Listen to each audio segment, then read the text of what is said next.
목숨을 다해 하나님을 사랑합시다. 예, 금년의 표가 가장 크고 첫째 되는 계명, 주 너의 하나님을 사랑하라. 그래서 시리즈로 이렇게 나가는 가운데 오늘은 두 번째, 목숨을 다해 하나님을 사랑합시다. 어떻게, how에 대해 말씀을 제목 삼고 함께 은혜 받기를 원합니다. 여러분, 우리의 영혼이 이렇게 찌그러지고 망가지고 상처를 입을 때 우리의 인생은 같이 망가질 수밖에 없고 깊은 수렁에 빠질 수밖에 없죠. 근데 예수님께서 이 세상에 자신이 왜 오셨는가를 설명해주는 첫 번째 자리에서 바로 그러한 영혼들을 살려주시려고, 고쳐주시려고, 자유케 하시려고 오셨다는 말씀을 누가복음 14장, 이 앞에 있는 24장 18절과 19절에 이렇게 말씀하심을 보게 되죠. 주의 성령이 내게 임하셨으니 이는 가난한 자에게 복음을 전하게 하시려고 내게 기름을 부으시고 나를 보내서 포로된 자에게 자유를, 눈먼 자에게 다시 보게 함을 전파하며 눌린 자에게 자유케 하고 주의 은혜의 해를 전파하게 하려 하심이라.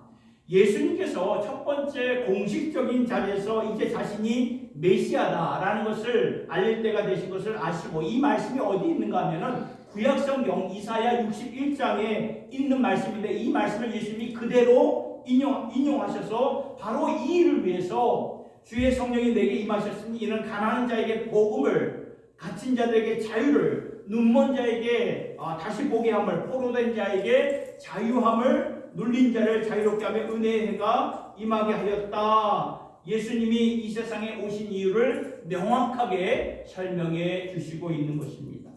여러분, 눌린 영혼들, 망가진 영혼들, 찌그러진 영혼들, 이 세상의 풍습과 풍조와 세상의 문화와 세상 일터의 그 시스템 때문에 눌려있는 영혼들 있죠. 그리고 세상의 온라인 지구촌의 세상의 내부 전쟁으로 말미암아 난민이 되어서 하루아침에 다 이렇게 되어서 앞길이 꽉 막힌 영혼들, 답답한 영혼들, 가난에서부터 벗어날 수 없는 그러한 영혼들을 특별히 주님께서 그들을 위하여 오신 것이라고 말씀하셨어요. 그러면서 우리에게 주신 비유가 무슨 비유냐면은 씨 뿌리는 비유를 주신 것입니다.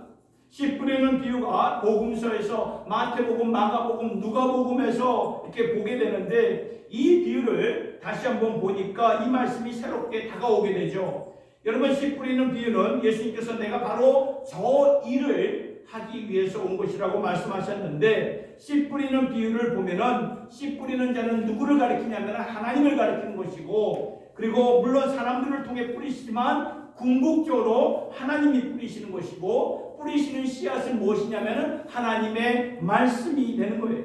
이렇게 하나님께서는 당신의 말씀을 우리 심령, 영혼에게 뿌려주시는데, 그 말씀을 갖고 있는 우리 심령, 영혼의 밭이 이렇게 오늘 씨 뿌리는 자의 비유를 보면 네 가지로 이렇게 비유해서 말씀해 주시죠. 첫 번째 밭은 무엇입니까? 길가에 뿌려진 밭이에요. 길가에 붙여진 밭. 심령의 밭이 길가에 뿌려졌다는 것은 뿌려지자마자 길가이기 때문에 새들이 와서 먹게 되는데, 그것은 마치 말씀이 뿌려지자마자 사단이, 마귀가 와서 그것을 빼앗아가는 것이 길가처럼 보여지는 그러한 심령의 밭이다 말씀을 하셨어요. 둘째 밭은 무엇입니까? 돌밭이에요.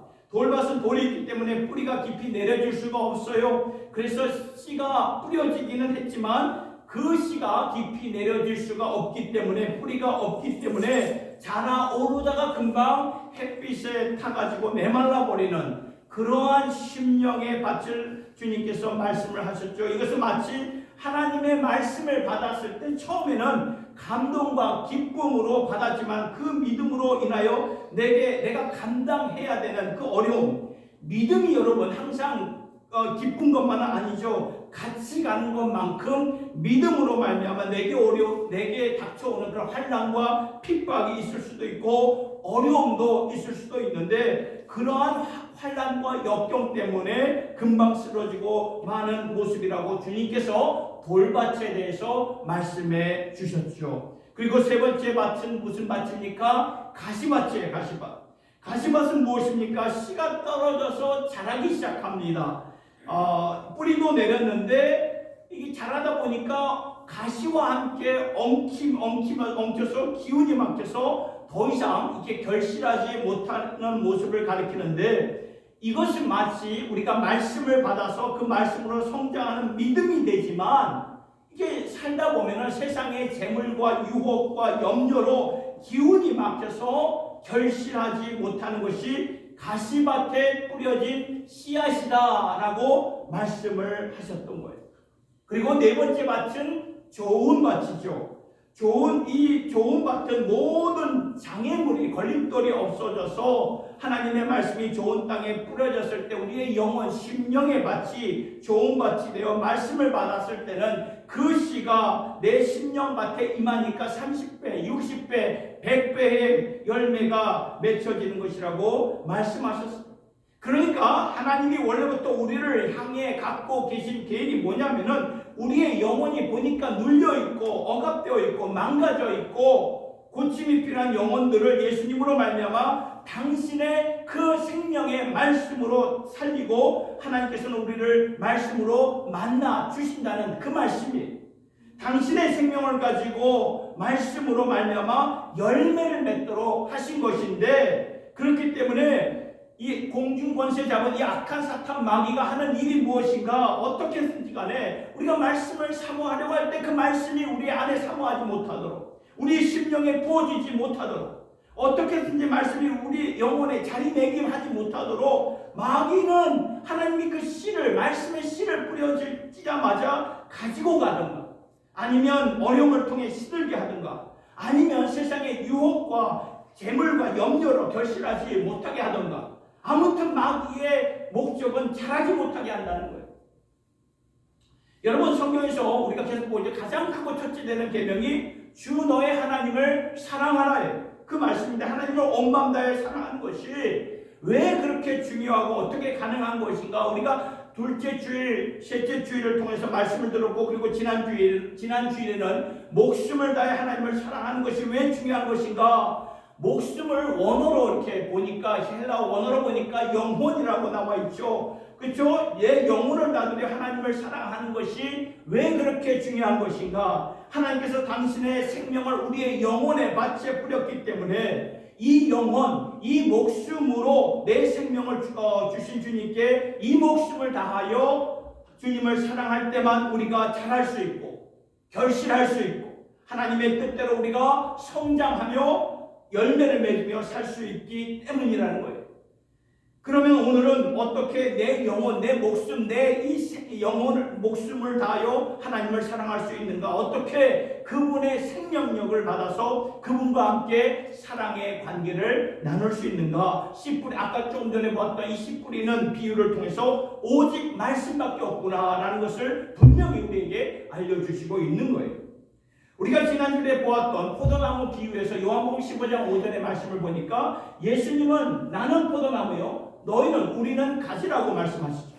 가지가 포도나무에 붙어있으면 예수의 생명력을 받아서 열매를 맺어서 아버지께 영광을 돌리고 주님의 제자로서 인정을 받게 되지만, 그러나 가지가, 우리가 가지인데 가지가 그 나무, 포도나무에서 떨어져 있으면 아무런 쓸모가 없죠. 아무런 쓸모가 없어서 그냥 불 때우는 그 땔감으로 쓰여진다는 거예요. 중요한 것은 우리가 가지로서 나무에, 그 포도나무에 꽉 붙어 있어야 된다는 것입니다. 주님의 생명력과 우리의 목숨, 우리의 영혼이 하나가 되어야 된다는 그 말씀이죠.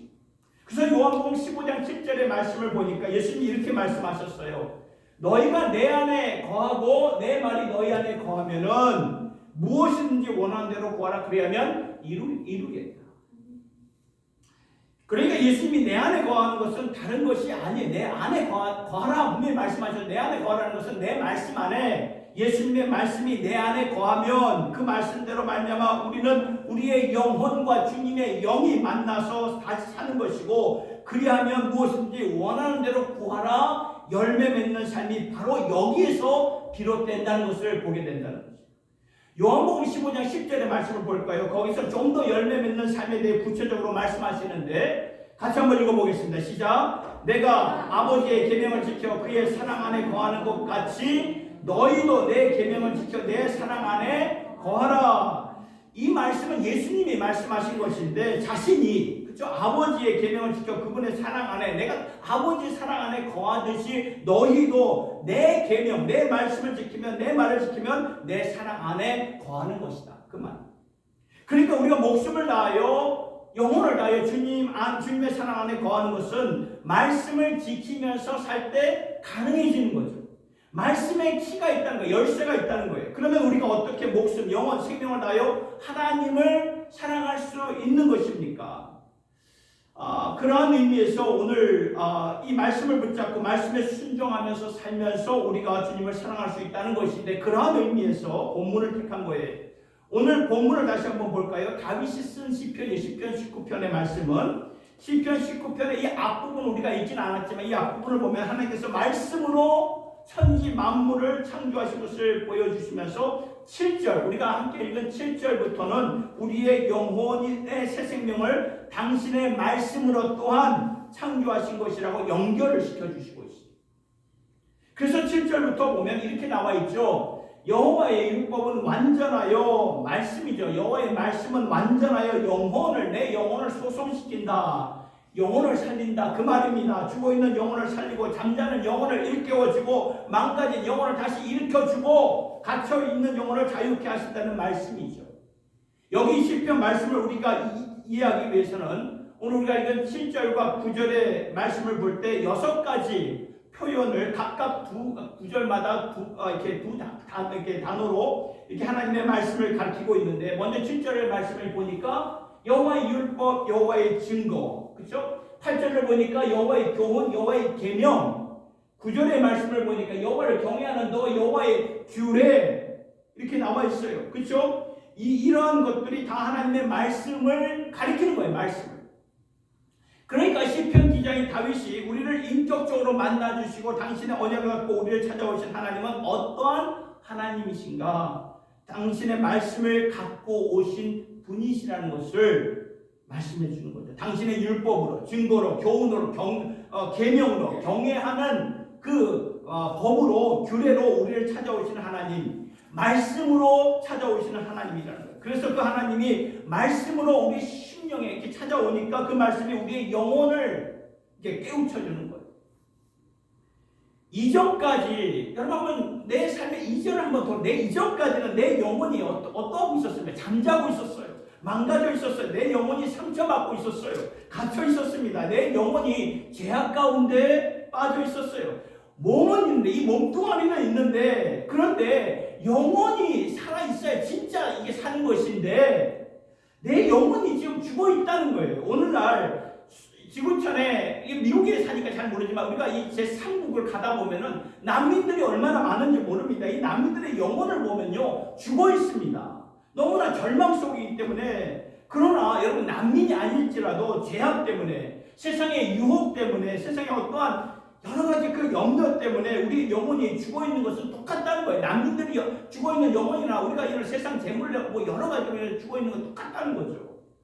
환경만 다를 뿐이지 우리 영혼이 죽어있는데, 그런데 주님이 오신 이유는 그러한 영혼들을 살려주시려고, 망가진 영혼을 다시 일으켜주시고 억압받은 영혼을 다시 이렇게 자유케 하시려고 오신 것인데, 그 영혼들을 당신의 말씀으로 다시 살려서 그 살려진 영혼이 이제 하나님의 지혜를 갖고 살며 하나님의 기쁨을 누리며 하나님의 진리를 보고 살게 되는 것이라고 말씀은 선포하고 있는 것입니다.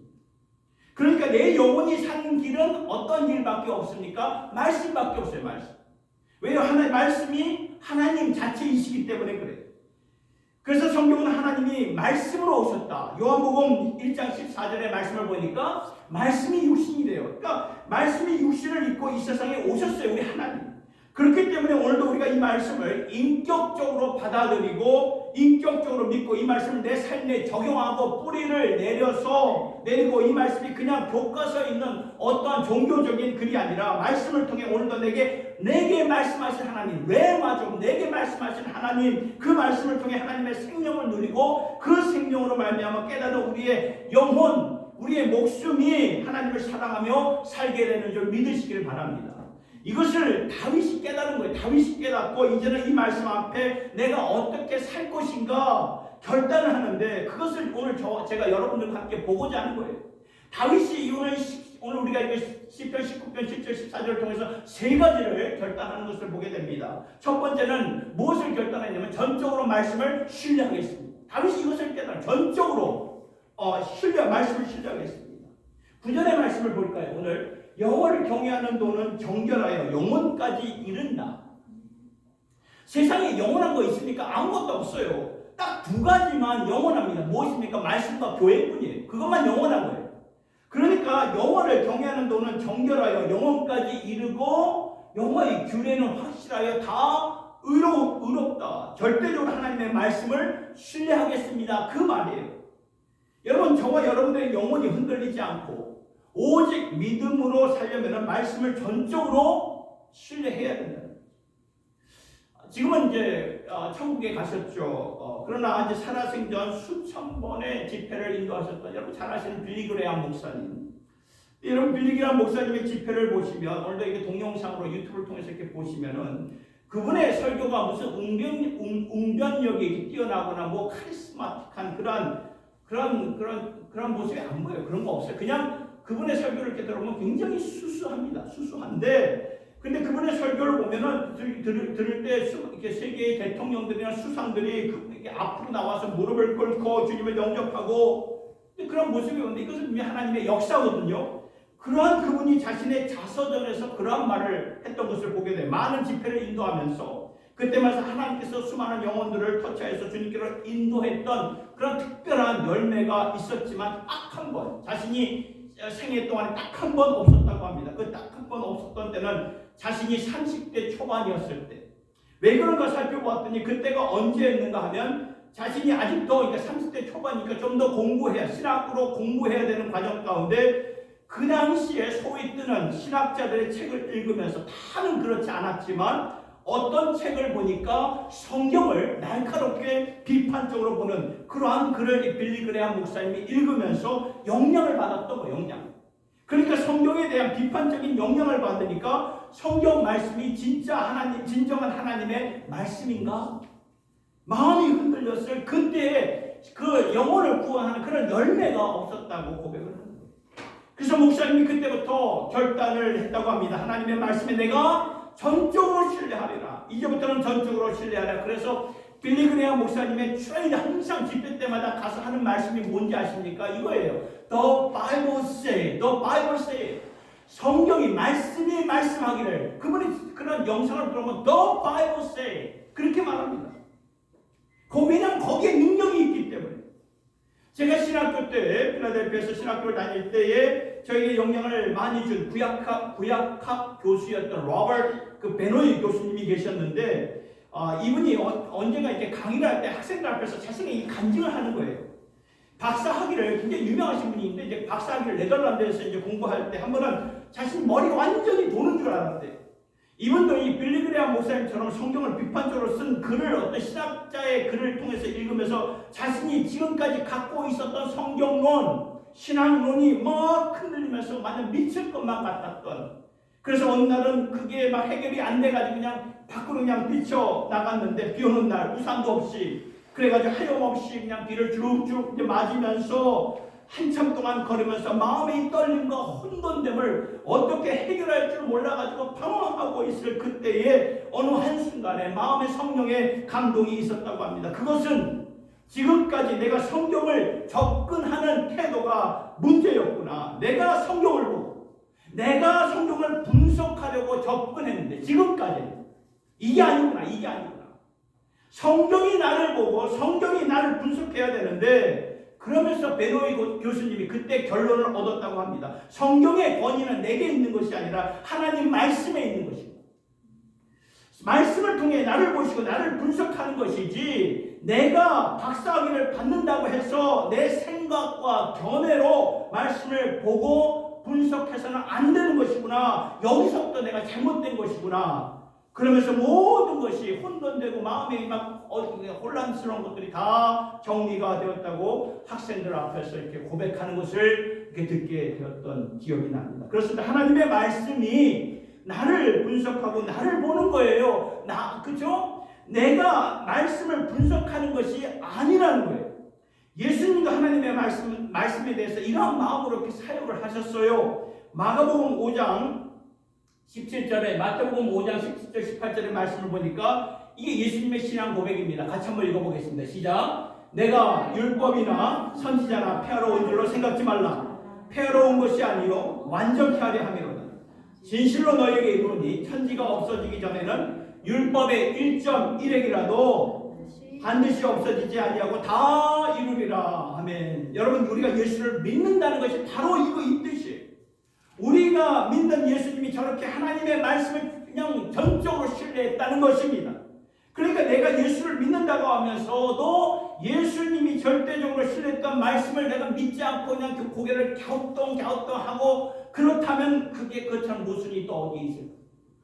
그래서 중요한 것은 내 영혼을 다해 목숨을 다해 하나님을 사랑하려면 말씀 앞에 전적으로 우리가 신뢰해야 된다는 거예요. 말씀 앞에 전적으로 신뢰할 수 있기를 예수님의 이름으로 축원합니다. 두 번째, 말씀 앞에 내가 어떻게 살 것인가 사모하는 마음이 있어야 돼요. 사모하는 마음.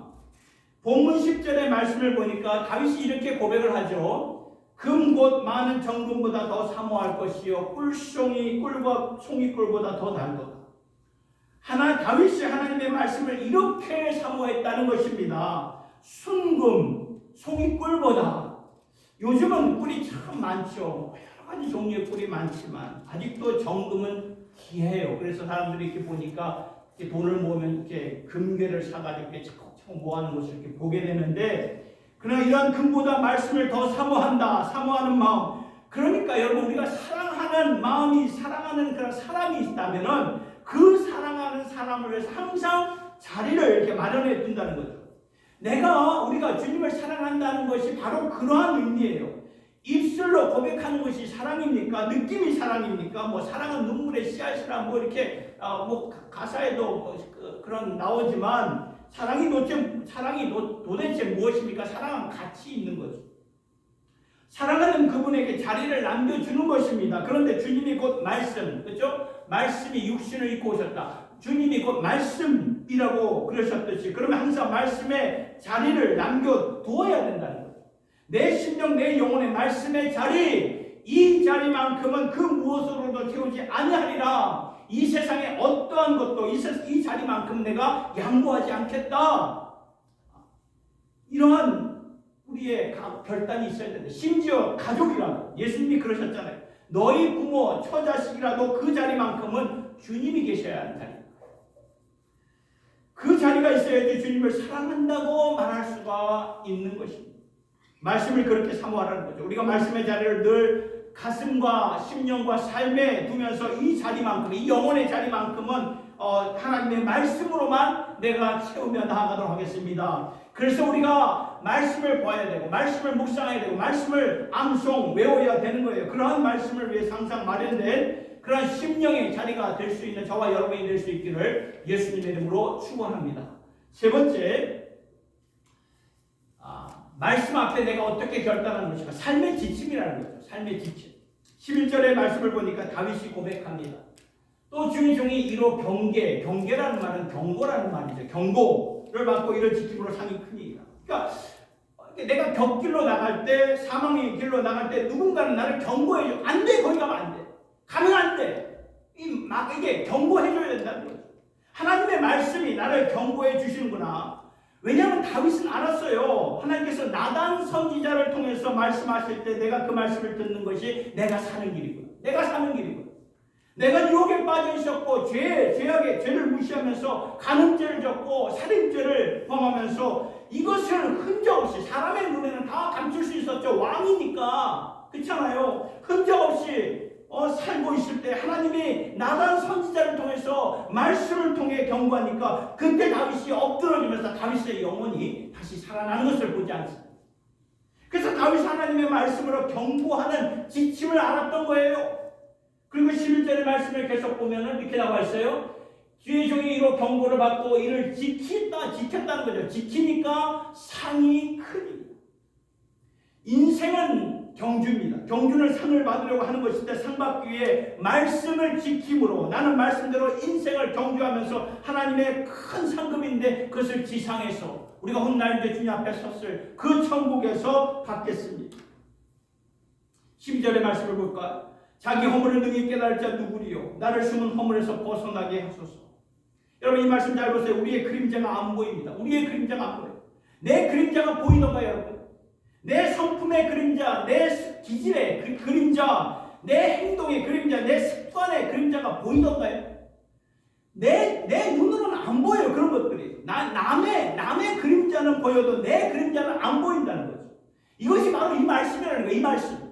내게 안 보이는 그림자, 내게 숨어있는 허물, 숨어 있어가지고 나도 모르는 그 허물 말씀으로 캐내어달라. 말씀으로 캐주셔야 안 보이는 내 그림자 말씀을 통해 보여지는 것이고, 내 숨겨놓은 그런 죄악들, 죄성들이 말씀으로부터 우리가 벗어나게 된다는 것입니다.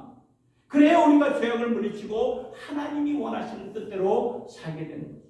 13절을 볼까요? 또 주의 종으로 고범죄를 짓지 말게 하시고 그 죄가 나를 주장하지 못하게 하소서. 그리하시면 내가 정직하여 큰 죄과에서 벗어나겠나요? 고범죄가 무엇입니까? 고의로 일부러 죄를 짓는 그런 말이 아닙니까? 알면서도 짓는 죄예요. 모르면서 짓는 죄, 그림자처럼 짓는 죄도 있지만 우리가 살다 보면 이렇게 알면서도 연약해서 쓰러질 수밖에 없는 죄성들이 얼마나 많아요. 다윗은 이제 그 말씀을 통해 고의적으로 죄를 짓지 말게 하시고 그 죄가 나를 주장하지 못해달라고 이렇게 부르짖는 거예요. 사랑하는 성도 여러분, 오늘 어떠한 것이 내 영혼을 주장하고 있습니까? 도박이 나를 주장하면 나는 망하고 맙니다.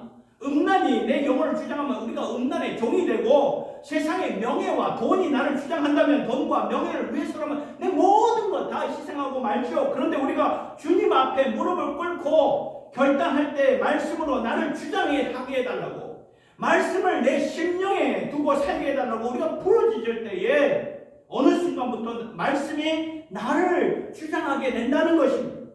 말씀이 나를 주장하기 시작하면은 말씀이 인격이 되어서 그때부터 하나님의 사람으로 살아가게 된다는 것입니다.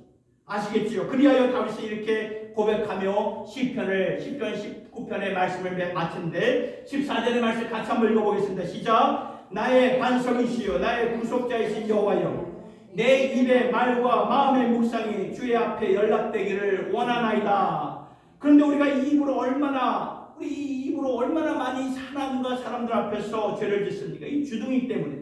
그러나 내가 이렇게 말씀으로 살 때에, 그 말씀이 내 삶을 주장할 때에 내 입의 모든 말과 마음의 묵상이, 마음으로 얼마나 많이 살인하고 마음으로 얼마나 많이 간음합니까? 예수님이 그러셨잖아요. 칼로 사람을 찔러 죽이지 않아도 마음으로 미워하거나 증오하면 그건 살인한 거나 다름없다, 살인과 똑같다 말씀하셨죠.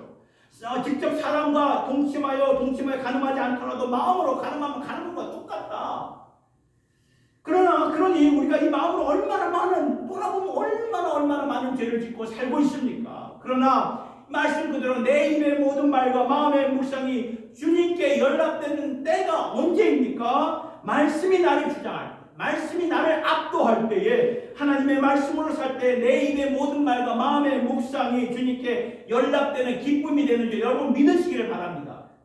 사랑하는 성도 여러분, 이제 말씀을 맺으면서 우리의 마음과 목숨을 다해 하나님을 어떻게 사랑하실 것입니까? 말씀을 전적으로 신뢰하며 말씀을 사모하시고, 그 말씀이 내 마음 중심 자리에 두고 그 말씀을 내 삶의 지침으로 삼아 살 때에 우리는요 목숨을 다해서 주 너의 하나님을 사랑하며 살 수 있게 됩니다. 이런 말씀 중심의 삶이 될 수 있는 저와 여러분 모두가 될 수 있기를 예수님의 이름으로 축원합니다. 기도하겠습니다. 하나님 아버지, 우리가 내 영혼을 다 들여서 하나님을 사랑하는 것, 그동안 우리가 막연하게 두리뭉실하게 생각했던 것 같습니다.